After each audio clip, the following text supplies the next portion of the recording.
It is a truth universally acknowledged that a single man in possession of a good fortune must be want a wife.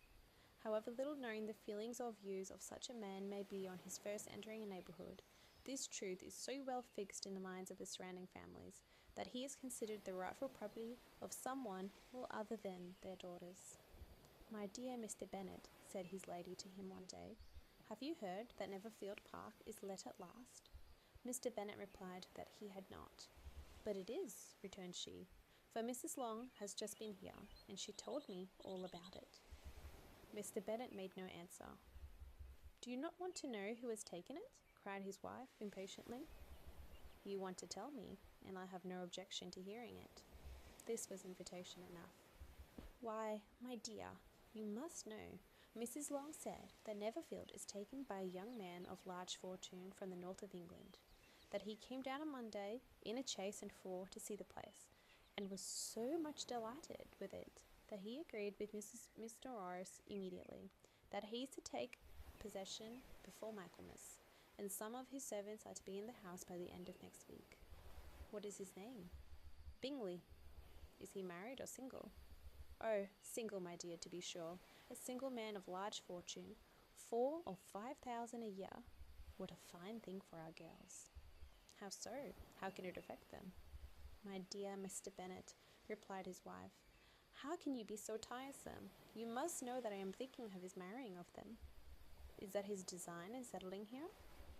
"Design? Nonsense! How can you talk so? But it is very likely that he may fall in love with them. And before, you must visit him as soon as he comes." "I see no occasion for that." "You and the girls may go, or you may send them by themselves, which perhaps will still be better, for you are as handsome as any of them. Mr. Bingley may like you the best of the party." "My dear, you flatter me. I certainly have had my share of beauty, but I do not pretend to be anything extraordinary now. When a woman has 5 grown-up daughters, she ought to give over thinking of her own beauty. In such cases, a woman has not often much beauty to think of. But, my dear, you must indeed go and see Mr. Bingley when he comes into the neighbourhood. It is more than I engage for, I assure you." "But consider your daughters. Only think what an establishment it would be for one of them.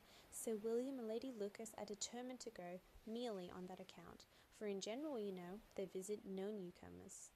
"Indeed you must go, for it will be impossible for us to visit him if you do not." "You are over scrupulous, surely. I dare you say Mr. Bingley will be very glad to see you, and I will send a few lines by you to assure him of my hearty consent to his marrying whichever he chooses of the girls, though I must throw in a good word for my little Lizzie." "I will desire you will do no such thing. Lizzie is not a bit better than the others. I am sure she is not half so as handsome as Jane, nor half so good-humoured as Lydia, but you are always giving her the preference." "They have none of them much to recommend them," replied he.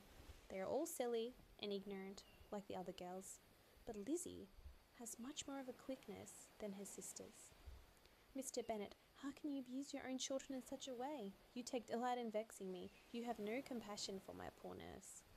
"You mistake me, my dear. I have much high compassion for your nurse, but they are old friends.